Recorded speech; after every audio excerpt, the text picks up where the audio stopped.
Hello there, I'm Anders Olsson. Nice to meet you.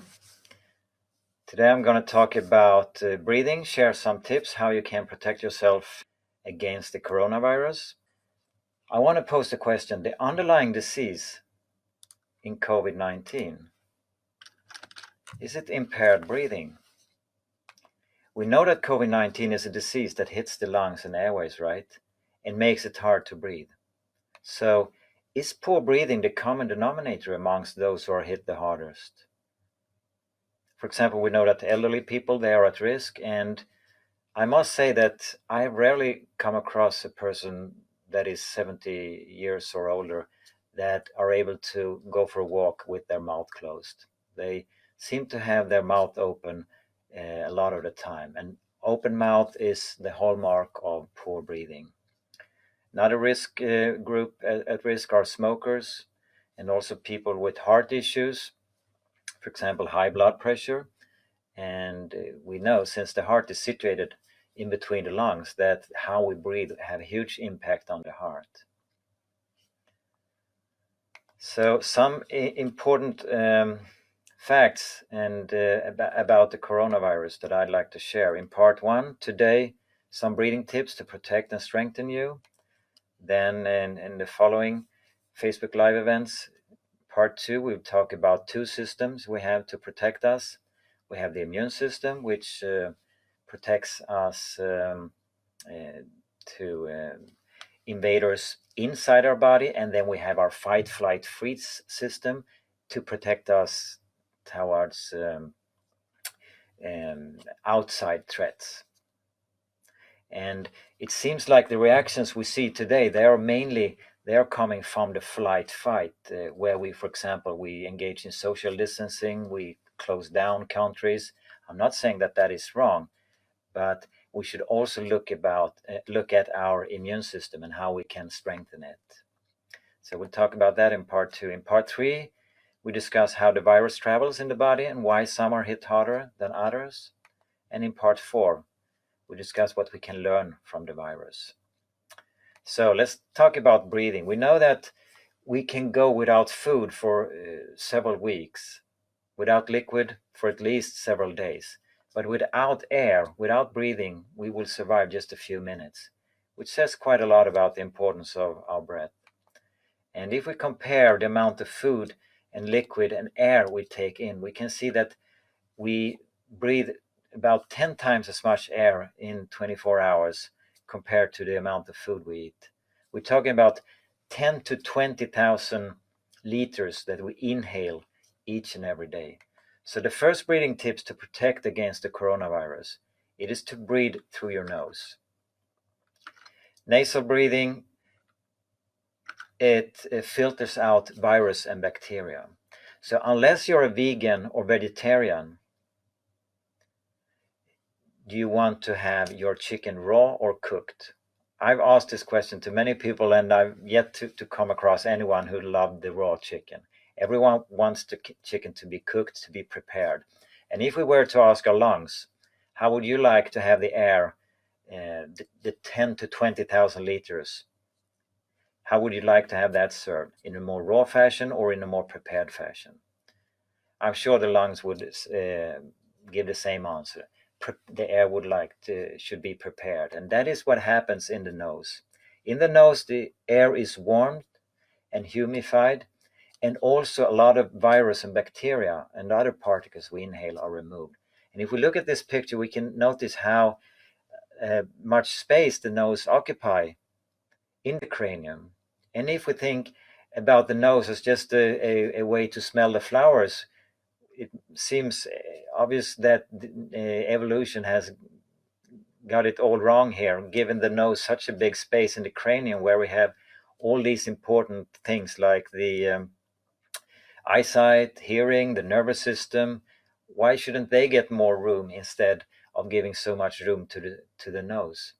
Well, in my view, the nose is probably the most underestimated organ we have. The reason why it takes up so much space is because it should perform all these vital functions, that warming and humidifying the air and preparing the air for the lungs. And research at Karolinska here in Sweden says that about 100 billion particles a day is inhaled. And even more so if you live in a polluted area in a city, or if you stay in a facility where the air quality is not very good. And it's a huge difference than if you take all of this air unfiltered through your mouth or filtered through your nose. And also in our nose we have the sinus cavities, and we have them to the side of the nose, we have them above our eyes, and we have them also behind our eyes. And in the nasal sinuses, the antiviral nitric oxide substance is produced. It's also called NO. And when we inhale through the nose, the air is spiked with nitric oxide. And it is antiviral, antibacterial, and antifungal, meaning that virus, bacteria, and fungi doesn't like NO.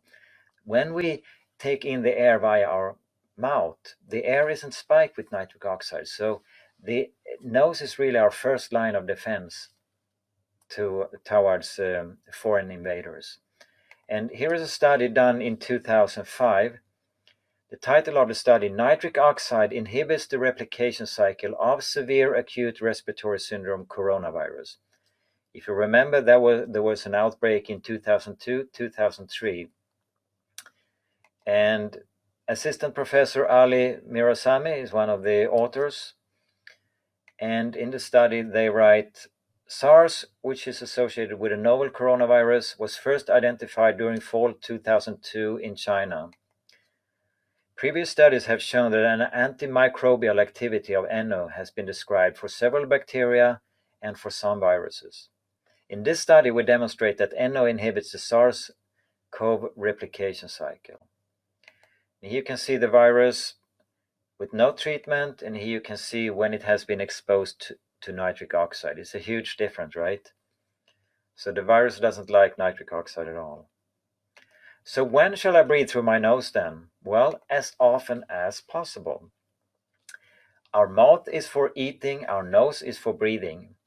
And so when we eat, of course, we may have our mouth open. When we talk, we have our mouth open. But otherwise, we should strive to close our mouth and breathe through our nose. So start to pay attention to your daily breathing habits. And whenever you come across, whenever you realize that your mouth is open, you just close it. That's how simple as that.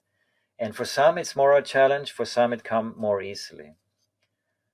So that's the idea behind this method, the name conscious breathing, becoming more aware of your daily breathing habits. And at night, it's obviously not that easy to pay attention to how you breathe. So I strongly recommend you to tape your mouth at night. You can tape alongside, as the woman on the picture here, or you can take a smaller piece of tape and tape from your nose towards your chin. And this is getting more and more popular. More and more people are doing it, and it's really beneficial for many people, as it ensures nasal breathing while we're asleep. And also during physical activity. You can order this product. It's called Sleep Tape on our website, or you can purchase surgical tape at the pharmacy, for example, Micropore. And also when doing physical activity, I strongly recommend you to do as much as possible of it with your mouth closed. Just to show that it's possible, a few years ago I ran a half marathon with my mouth taped. And of course, people thought I was stupid when I did the race, but I really wanted people to start reflecting on how they are breathing when they do physical activity. So, and also inspire them to try for themselves. And of course, when I'm out jogging or when I'm going to the gym, I don't tape my mouth. That was just to get some attention, to make people aware.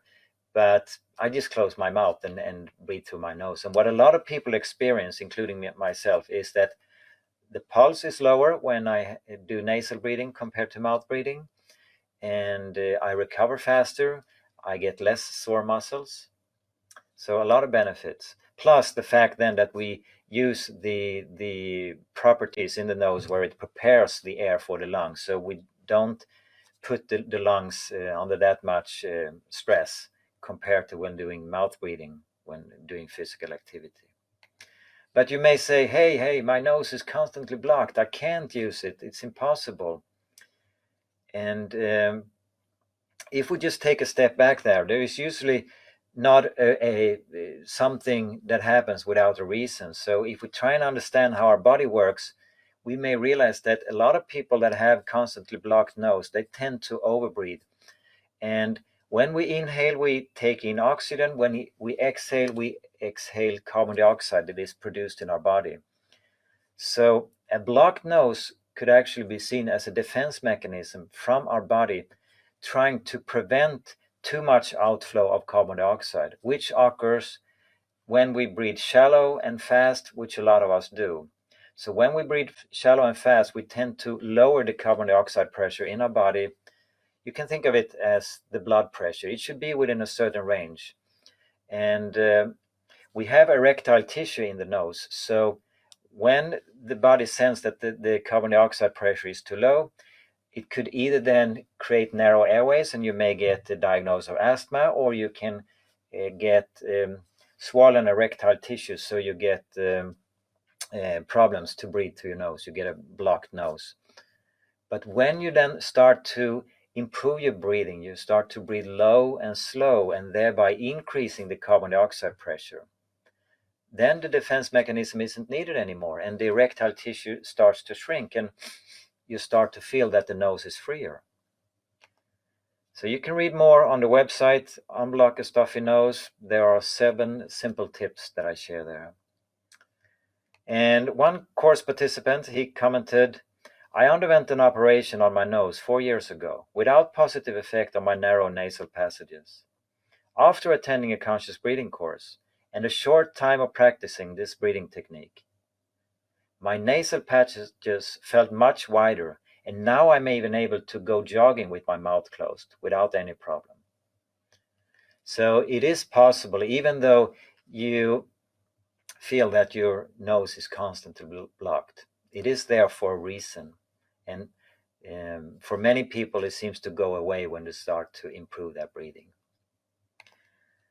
So the second tip is to engage in humming. And humming boosts the nasal production of nitric oxide, which we know by now that is something good for us, since NO is antiviral, antifungal, and antibacterial. And here is a study from 2002. One of the authors, Eddie Weitzberg, professor at Karolinska Institute. The name of the study is Humming Greatly Increases Nasal Nitric Oxide. The paranasal sinuses are major producers of nitric oxide. Humming causes the air to oscillate, which in turn seems to increase the exchange of air between the sinuses and the nasal cavity. In our study, NO increased 15-fold during humming compared with quiet exhalation. 1,500%, that's quite a lot. So that could be another thing to do in order to protect yourself against virus. So this is a simple humming exercise. You close your mouth and let the front part of the tongue rest in its natural place in the roof of the mouth, just behind the front teeth. On exhalation, you say hmm. In other words, you push together your vocal cords and squeeze the air out through the nose so that the humming sound occurs. And you can do different tones, you can do different melodies depending on your mood. And I recommend doing it 20 breaths at a time. And if you want to, you can repeat it 3 times per day. So the vibrations, they increase the air circulation and the production of NO in the nose and in the sinuses. And also to increase the effect, you can, while humming, massage the area around your nose, the temples, and above your eyes, since we have sinuses there as well. And if you have a sore throat, you can massage your throat and the root of your tongue. So the massage stimulates blood circulation in these areas. So if we think about the humming, that's a massage coming from the inside, while when we engage our hands, that's a massage coming from the outside. So a very simple exercise. And tips number 3 is to breathe low and slow. And this breathing increases the carbon dioxide pressure in the lungs and in the airways. And just as nitric oxide, carbon dioxide is also antimicrobial. In order to get to this low and slow breathing, our diaphragm is the major muscle. It's our most important breathing muscle. And when we inhale, the diaphragm moves downwards. And the diaphragm together with the heart, those are the only 2 muscles in the body that never ever rests. They are constantly active. The heart pumping blood and the diaphragm moving air in and out of the lungs. And what we want is for the inhaled air to reach the alveoli, as you see in the picture to the left. So when we take in the air through our mouth, or preferably through our nose, then it goes down into the trachea, and it comes to where it divides and goes to each lung. And then these airways, they should divide another 22 times before the air reaches the alveoli. So the air should travel in smaller and smaller and smaller passages. And in this transport section, it's called the dead space in medical terms, the air is just transported in order to reach the alveoli, because that is where the action is. That is where the gas exchange takes place. So the other part is just a transport section, just like a snorkel. So in the alveoli, the oxygen we just inhaled, it is transferred to the blood, and the carbon dioxide that is produced in the body is going from the blood to the alveoli and then to be exhaled. And in normal airways, they're well functioning and open, and it's easy for the air to travel in and out of the lungs. But in narrow airways, it's much harder, meaning that not the amount of air that we would like reaches the alveoli. And some reasons for narrow airways are inflammation. So for example, when we engage in mouth breathing, dry, cold air full of bacteria and viruses and other particles reaches the airways and the lungs, and that gives rise to inflammations. They get irritated and they get inflamed. And if we think about, for example, if I have a knee that is inflamed, it will hurt and it will be swollen, right? That's the hallmark of inflammations. And exactly the same happens in our airways. They get swollen when they get inflamed. So then it's obviously harder for the air to pass through. Also, we may produce more mucus. For example, if we're exposed to a lot of air and we can't, a lot of particles, and we can't get rid of it in other ways, our body have a backup system, which is the mucus. So, for example, a smoker, they tend to have smoker's cough. They take in a lot of particles, which is way too much for the lungs to handle in the normal way. So they need mucus, they need cough in order to get rid of these particles. So if we think about normal breathing, the air is going in all parts of the lungs, while in shallow breathing, which could be because of stress, it could be because of inflammations in the airway, narrow airways, and in shallow breathing, then the air doesn't reach some parts of the lungs, so there the air gets trapped, and we then may need to produce mucus in order to get the particles out, the waste products, and we may also need to cough in order to get rid of them. And thirdly, we have smooth muscles surrounding the airways, and these smooth muscles, they are both affected by nitric oxide and carbon dioxide. So these two substances, they have a relaxing and widening effect on the smooth muscles. So if we breathe through our mouth, if we breathe shallow, and fast, meaning that we lower the carbon dioxide pressure, well, that will have a negative impact on our airways. They will get smaller, they will constrict. So a common problem with impaired breathing is that we get too much oxygen and too little carbon dioxide. And you may think at first, well, isn't that a good thing? I mean, carbon dioxide is just a waste product, and oxygen, that's the thing we need. Let's bring in more of it. Couldn't hurt, could it? Well, actually, if you think about it, an analogy, if you have a car and you go by 50 miles per hour and you then suddenly decide to put in twice as much or 3 times as much fuel into the engine, would that car work any better?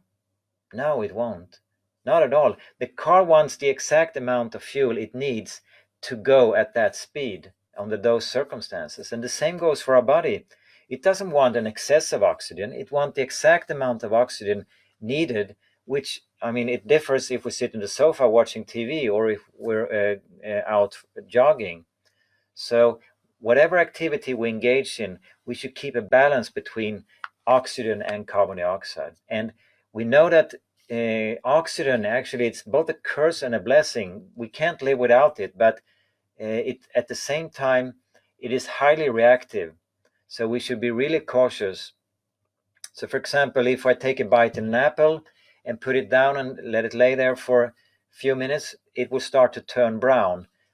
And that is because it's exposed to oxygen. Or we have metal, it will rust when it's exposed to oxygen. And that is what happens in our body when we get too much oxygen. We basically rust inside. And the word for that is inflammations. So the oxygen, they give rise to oxygen-free radicals.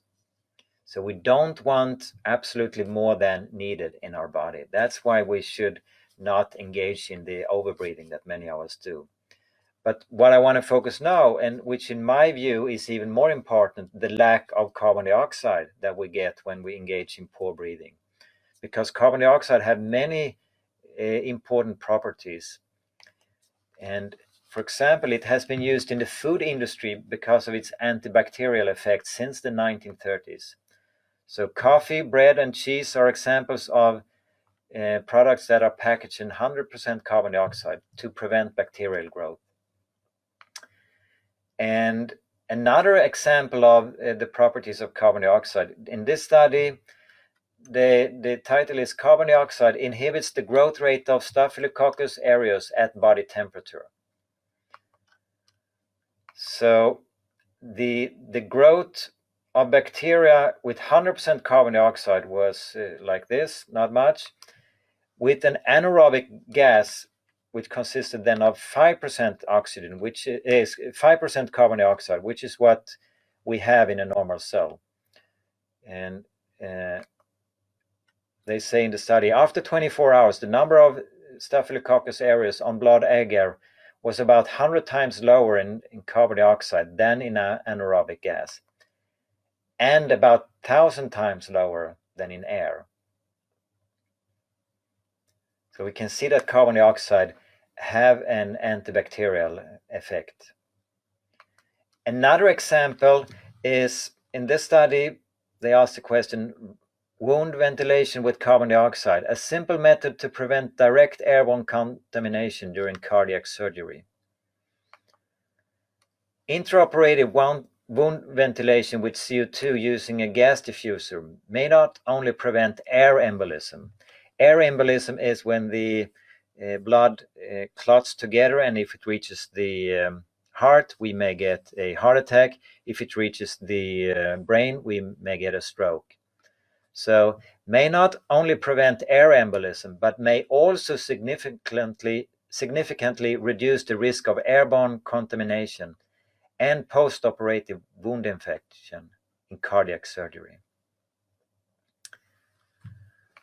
Another example, in keyhole surgery, the abdominal area is usually filled with carbon dioxide, and they noticed that keyhole surgery patients seems to recover faster, and a reason for that, the assumption is that because it's less invasive. When you do normal surgery, you cut a much bigger hole open, So they figured that the reason for the faster recovery and less infections, etc., is because of this less invasive surgery. But there is also studies that claim that when they compared filling the area with air and filling it with carbon dioxide and filling it with helium, that carbon dioxide had, because of its antibacterial effect, that was another contributing factor for the patient's faster recovery. And also we can realize that it is a very safe gas since it's used. I mean, it's a lot of gas they pump in the body during these keyhole surgery procedures. And then another study, effectiveness of commercial and homemade washing agents in removing pesticide residues on and in apples, published in Journal of Agricultural and Food Chemistry. So here they compared tap water with Clorox bleach and bicarbonate, which is NaHCO3. And you may wonder what has bicarbonate to do with anything here. Well, it turns out that the majority of the carbon dioxide that is produced in our body, it is actually transformed to bicarbonate. So when we talk about the carbon dioxide pressure and whether we have a normal pressure, a low pressure, or a high pressure, we are at the same time talking about our bicarbonate buffer that we have in our body. And the bicarbonate buffer is extremely important to make sure that we have the correct pH values in different parts of the body. So when they did this study, they used bicarbonate, yes, but with a little imagination, we can think of our body as a reservoir of bicarbonate, and that it may have similar effect to what happened in this apple, because bicarbonate was better than both tap water and this commercial Clorox bleach. So they write in the study, surface pesticide residues were most effectively removed by sodium bicarbonate solution when compared to either tap water or Clorox bleach. And finally, the last study I'm referring to about the antibacterial effects of carbon dioxide is called the virus and bacteria inactivation by CO2 bubbles in solution, published in the journal Clean Water. And they write, the technology bubbles heated unpressurized carbon dioxide through wastewater in a bubble column, effectively destroying both bacteria and viruses. The process is extremely cost effective with no concerning byproducts. So those were a few studies to get an idea of how a low carbon dioxide pressure may create an environment that is favorable for viral and bacterial growth. And when we engage, especially in the fast and shallow breathing, we tend to have a lower carbon dioxide pressure. So in order to combat that, we can do the breathing anchor exercise. Think of an anchor that sinks lower and lower and lower into your body, and you achieve that by prolonging your exhalation. So you count for 4, 5, or 6 on the out breath and 2 or 3 on the in breath. Or if you want to find slightly different relation, but think of it that the exhalation should be slightly longer than the inhalation. And the key here is relaxation. So if you engage your competitive nature and want to compete and thinking that, oh, if I have 15 on the exhale, that must mean that I'm doing it much better. Well, I don't think if we start to be competitive that we will reach that relaxed state. So really when it comes to breathing, we have to bring that competition out of the equation. So when we engage in this breathing anchor, we actually slow down our breath, and we take the elevator down from our mind, where most of us live, down into our body. So we connect the mind brain with the heart brain, with the gut brain, with our breath through the breathing anchor. And one thing you can do is to breathe out through a resistance, like the relaxator shown here on the picture. It's a device we sell on the website. And if you don't have a relaxator, you can, for example, you can exhale through pursed lips, or you can squeeze your vocal cords and breathe like that. It's called Ujjayi breathing in the yoga world. You sound maybe like Darth Vader. And you can also take a straw and breathe out through a straw, or put a straw in some water and make bubbles. All those things create a resistance. And it has many advantages. For example, it trains your abs and your breathing muscles. So your diaphragm, it starts to become activated, it starts to work better when you breathe out through a resistance. And again, it's relaxation that we're after. So it's not about being blue in the face and trying to give everything you have and have the smallest possible hole open on this relaxator. It's more a gentle, slight resistance. So it also creates a rhythmical breathing. Many of us, we tend to have a breathing where we hold our breath from time to time. When we concentrate, focus on things, when we get worried, we forget to exhale.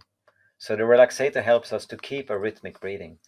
And it prolongs the exhalation, which exhalation is tied to relaxation. When we inhale, if I exaggerate a little bit, our pulse goes up, we engage the fight-flight system. But on the exhale, now we can breathe, we say, and we sigh in relief. Not to say that sigh is a good breath, but anyway, the exhalation is tied to relaxation. And on the following inhalation, when we prolong the exhalation slightly, the following inhalation, we can think of that we just let the air in. It will be lower, so we will get this lower breath that we want, low and slow.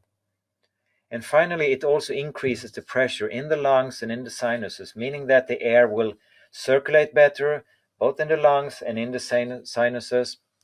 And also the increased pressure will make life easier for the alveoli. They will be more open, so the gas exchange will work better. You can check out the relaxator on the website. And finally, the last breathing tips to protect against the coronavirus. And I think this is the most important tips. It's to breathe through your fears. The diaphragmatic breathing releases fear and energy. And that energy release will actually boost your immune system, because if you think about it, when we are sick, when we barely can get out of bed because we have an infection or whatever, it is because the immune system, it takes all our energy when we are sick, all available energy, as much as it can, to fight the invaders. So by in this study, they showed that actually bottled up emotions weaken us, because bottled up emotions take a lot of energy. So they divided a group of people in two groups in the study, and they were to see a movie. And in the movie, one group, they were instructed to hold on to their emotion, to bottle them up, while the other group, they could laugh or cry, whatever they wanted to. And then afterwards, the participants who hold on to their emotions, they became weaker when they did this hand strengthener. And I'm sure a lot of us can realize that when we have different emotions that get trapped in our body, we grief or anger and fear, that will affect us. It will have an effect on our energy level. And as I see it, our society is really emotionally disabled. We don't know how to deal with these emotions. We don't know how to deal with anger, with fear, with grief.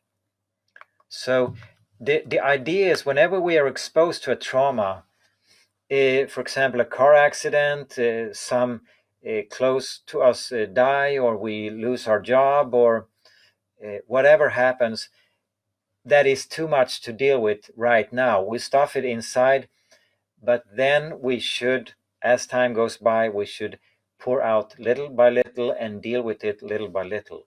But we don't do that. We just keep pushing in more and more and more inside our body of these feelings because we don't know how to deal with them. So we figured, no, I do that later. I don't have time right now. Or we simply just don't have the knowledge. We don't have the tools. We have never been taught. We don't have any role models that know how to deal with these things. They just engage in working harder, or drinking more alcohol, or playing, or betting, or whatever.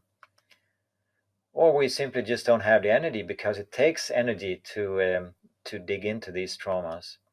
Or society doesn't allow us to. We are raised to, don't be silly, don't cry, don't be weak, come on, you're a strong guy, etc. Especially us men, we are not taught to deal with our emotions.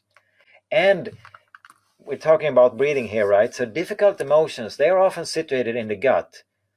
We talk about butterflies in the stomach, or we all know the fact when we should do something that takes us out of our comfort zone, we may get an upset stomach, and we may have to go to the toilet. So fear that is running all over the planet at this moment, fear of the coronavirus, it affects our breathing. And I'm not saying that fear that we see now, that is something wrong, but it definitely affects our breathing. So when we are afraid, we may engage in shallow and fast breathing, or we stop breathing, we get stuck. For example, my approach, my idea when I was at the dentist used to be to tense up, stop breathing. I didn't know at the time that I stopped breathing, but for sure I did. I tensed up, I engaged in fight flight, and I was thinking, okay, whenever that pain comes, I will be ready. I will get that pain. So I was tense in my whole body. But then when I started working with breathing, I realized that is not a good strategy.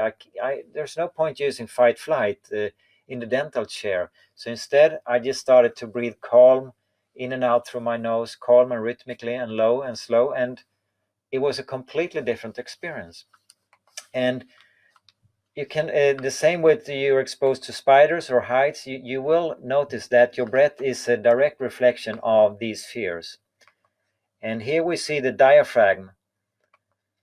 When it works, the diaphragmatic movements put you in touch with your emotions. So when we engage in the low and slow breathing, we start to get in touch with our emotions. And a reason for the fear that is right now traveling around the planet, it is really contagious, just like a virus. And we say bad news travels fast, right? But why is that? Well, it's because it has ensured our survival during evolution. We have more capacity to store negative than positive incoming stimuli. So if I'm exposed to 10 good things and one negative, I'm more likely to remember the negative one. So if I tell you, you're kind, you're considerate, you're funny, you're a problem solver, you're very generous, you're humble, you're a good listener, you're calm, you're smart, you're wise, and you feel, give me more, I want more. But then I also tell you, but you have a bad smell. Which one will you remember? Doesn't matter, I think, if I tell you 100 good things or almost 1,000 good things. If 10 years later I wake you up in the middle of the night, you would think, that's the guy who told me I have a bad smell, right?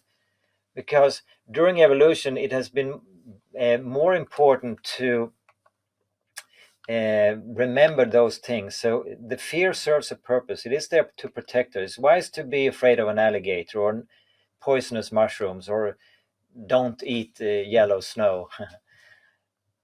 But the problem is when the fears take over, right? When the spider has grown out to become a huge monster, So it's not in relationship to the actual danger. So that's where the breath can help us to get things into more balance. So what the coronavirus does more than anything, it is that it makes our fears become visible.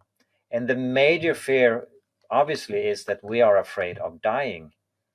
Not surprisingly, we all have that fear to a smaller or bigger extent. But then when we start to engage in all these actions, because we're afraid of dying, we close down countries, we take on actions that in many countries haven't been seen since World War II. Then we start to create new problems. So then we start to worry about the economy. And it's like playing the whack-a-mole game. When we fighting fear with fear, we hit one mole and then there is another one coming up. It's a never-ending game. So suddenly we start to become afraid of each other. We start to become afraid of fake news. So in several countries now, they have regulations saying that information that is not in line with the official narrative about COVID-19 is not allowed. And probably at some point we will start to become afraid of not being able to purchase the food we are used to, because there seems to be a problem coming up with harvesting food because people can't travel from different countries where they are guest workers, for example. And there may be more fears coming after that. So we know the fact that negative emotions, it have a charge. The negative emotion has a negative charge. And we know from school that two negative forces, they repel each other. So if we try to meet fear with fear, it's not a good way. It's fully understandable as the first reaction, but we can't get stuck in it. If we do, we won't get out of it. So breathe through your fears. Here is a simple exercise that you can also read about on the website. You list your fears. You list your fears for like 5-10 minutes, and then you engage in the conscious breathing, low and slow and rhythmic breathing, where you breathe through your fears for 5-10 minutes, and then afterwards you reflect on your fears. Why are they there? Is there something they want to tell you? So you can watch the full exercise, read the full exercise on the website, Breathe Through Your Fears. And this breathing tips article is also available on the website, consciousbreathing.com/corona, where we have discussed, where the article discuss these tips we just have gone through here. So if you want to keep yourself updated, you can join our newsletter on our website. You can join our discussion group on Facebook. And I'd like to finish off with the breath minute, where we breathe together and think kind thoughts about ourselves, because it always starts with ourselves, right? We should always start with ourselves, and then we can help others if we want that. And the breath minute is an event that is held the first Monday each month at 8:30 local time zones. We have the Hong Kong time zone at 8:30 in the evening. It's between 8:30 and 9 p.m. And we have the London time zone 8:30, and we have the Mountain Standard Time, MST, at 8:30. I think that is Chicago. So I want to finish off with doing this now for 5 minutes. So I'm going to set the alarm.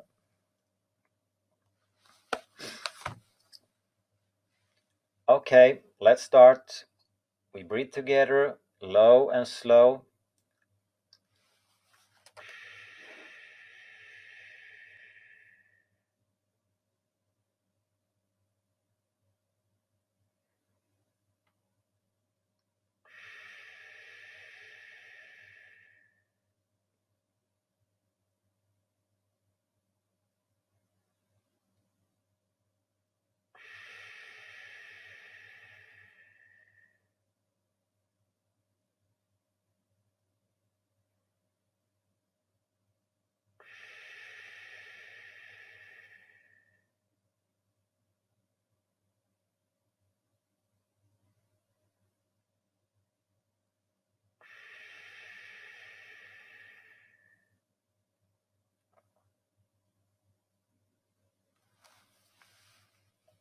So you think kind thoughts about yourself and kind thoughts about each other. And whenever your mind starts to fill up with thoughts, you just gently return to your breath. Focus on your breath.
You may want to think about your posture and have an erect posture, because it will then be easier for the diaphragm to do its job.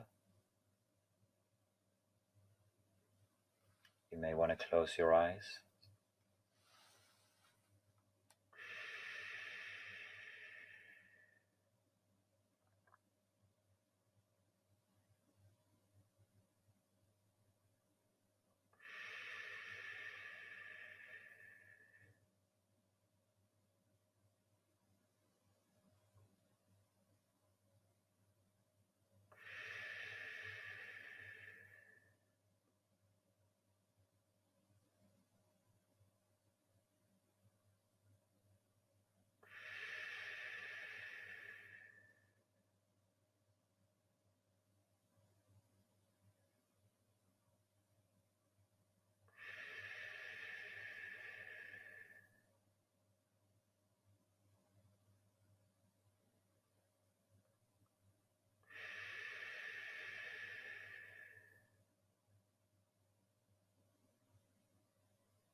Okay, ping, time's up.